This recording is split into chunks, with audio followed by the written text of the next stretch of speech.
우리는 살아가면서 수많은 사람들과 함께 합니다. 가족, 친구, 동료, 그리고 스쳐 지나가는 사람들까지. 하지만 하루 중 가장 많은 시간을 보내는 존재는 결국 나입니다. 그럼에도 불구하고 많은 사람들이 혼자 있는 시간을 불편해하고 두려워하고 어떤 때는 견디기 어렵다고 말합니다. 그래서 오늘은 혼자 있으면 왜 불안해질까? 그리고 혼자 있어도 괜찮아지는 힘은 어떻게 생길까? 이 이야기를 함께 나눠보려고 합니다. 이 주제는 요즘 제 주변에서도 많은 대화가 오갈 만큼 누구에게나 가깝고도 솔직한 이야기이기도 합니다. 저 역시 혼자 있는 시간의 불안함을 오랫동안 경험하며 살아온 사람입니다. 젊은 시절 여러 역할과 책임이 한꺼번에 밀려오는 시기였는데 돌아보면 그때의 저는 누군가의 보호가 필요한 시기였습니다. 하지만 현실은 달랐습니다. 그 시기에 저는 수많은 역할과 책임을 감당해야 했고 마음은 늘 긴장되고 불안했고 숨쉬기조차 벅찬 순간들이 많았습니다. 일을 마치고 집에 돌아왔을 때 조용한 공간에 혼자 들어가는 일조차 쉽지 않았습니다.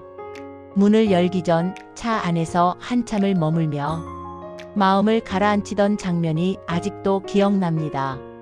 아무도 없는 공간에 들어가는 그 순간이 괜히 두려웠고 불편했고 그래서 조금 더 오래 차 안에 머물렀던 거죠. 그리고 어느 날 깨달았습니다. 나는 혼자 있는 시간을 두려워하고 있었구나. 하지만 혼자가 괜찮아진 것은 생각보다 오래되지 않았습니다. 지금의 일을 시작하고 사람의 마음을 들여다보기 시작하면서 제 마음도 천천히 치유되기 시작했습니다. 그리고 어느 순간 혼자 있어도 괜찮아졌습니다.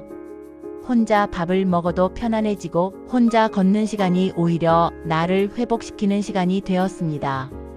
그 변화는 참으로 신기하면서도 제 삶을 다시 일으켜 세운 힘이 되었습니다. 그때부터 저는 사람의 마음에 깊은 관심이 생겼고 내 경험이 누군가에게 도움이 될 수 있다는 확신도 생겼습니다. 우리는 왜 혼자 있으면 불안해질까요? 혼자 있는 시간을 불안해하는 이유는 사람마다 다르지만 몇 가지 공통된 심리적 배경이 있습니다. 두려움과 예측 불가능성일 수 있습니다. 혼자 있는 순간 우리는 외부의 소리보다 내 안의 소리를 더 선명하게 듣게 됩니다. 내 마음속 깊은 곳에서 올라오는 불안, 공포, 걱정, 외로움 같은 감정들은 혼자 있을 때 더 짙어지고 진하게 느껴집니다. 그래서 어떤 사람은 혼자 있는 순간 괜히 무섭고 예상하지 못한 일이 생길 것 같고 감당하기 어려운 감정이 올라오기도 합니다. 이건 매우 자연스러운 반응입니다. 우리 뇌는 불확실함을 위험으로 인식하는 경향이 있기 때문이에요. 생각이 요동치는 이유는 생각통과 마음통의 문제입니다. 사람은 두 가지 통로로 감정을 경험합니다. 하나는 마음통, 그리고 하나는 생각통. 마음통은 감정을 받아들이는 통로이고 생각통은 그 감정을 해석하고 의미를 붙이는 역할을 합니다.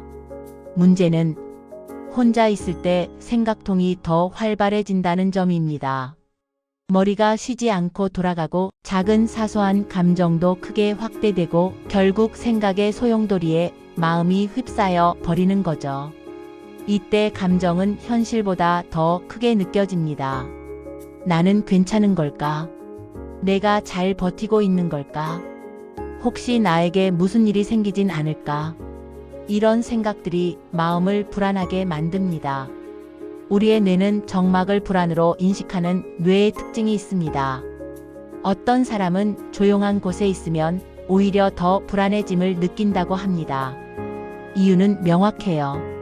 우리 뇌는 정막을 안전하다고 느끼지 못할 때가 많기 때문입니다. 특히 평소 감정을 참고 살아온 사람일수록 조용한 환경에서는 감정이 갑자기 올라오기 때문에 그 감정이 나를 위협하는 것처럼 느껴지기도 합니다. 이건 생존 본능과 깊은 관련이 있습니다. 조용함은 위험 신호로 해석하는 뇌의 패턴이 있기 때문입니다. 혼자 있는 시간을 불편하게 느끼는 사람들은 자기 긍정감이 흔들리는 경우가 많습니다. 혼자 있을 때 이런 생각이 떠오르죠. 나는 혼자 괜찮은 사람일까? 나는 누군가의 옆에 있어야만 안전할까? 지금 내가 이렇게 혼자 있어도 되는 걸까? 자기 자신과 대화하는 힘이 약할 때 혼자는 더 큰 불안으로 다가옵니다. 사람 중에는 다른 사람과의 소통을 통해 안정감을 얻는 유형이 있습니다. 이들은 누군가와 감정을 나누며 마음의 힘을 회복하는데 혼자 있는 순간 에너지가 급격히 줄어든다고 느낍니다. 그래서 자연스럽게 다시 사람을 찾게 되고 누군가의 목소리를 필요로 하게 됩니다. 이것도 아주 정상적인 반응입니다.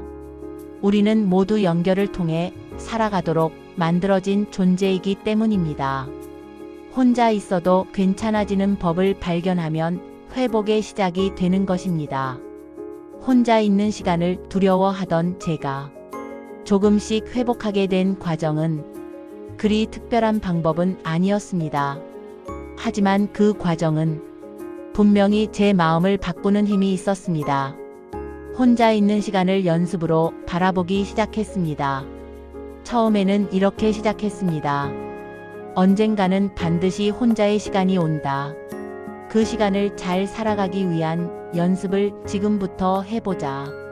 이렇게 마음을 준비하니 혼자 있는 시간이 덜 무섭게 느껴졌습니다. 혼자 있는 시간은 나를 위한 연습이 될 수 있습니다. 나를 위한 준비가 될 수 있습니다. 나를 지켜내는 힘이 될 수 있습니다. 나에게 위로의 언어를 건네보았습니다. 혼자 있는 순간마다 저는 스스로에게 이렇게 얘기했습니다. 괜찮아. 너 지금 잘하고 있어. 이 순간도 지나갈 거야. 이 짧은 말들이 혼자 있는 시간을 조금씩 부드럽게 만들어 주었습니다. 또 감정을 글로 표현해 보았습니다. 감정일기, 생각 메모, 하루의 기록. 이건 정말 큰 힘이 됩니다. 혼자 있을 때 올라오는 감정을 글로 옮기면 막연한 불안이 구체적인 문장이 되고 문장이 되면 그 감정은 더 이상 나를 지배하지 못합니다. 감정이 구조화되면 마음의 결이 정리되고 스스로를 바라보는 눈이 안정됩니다.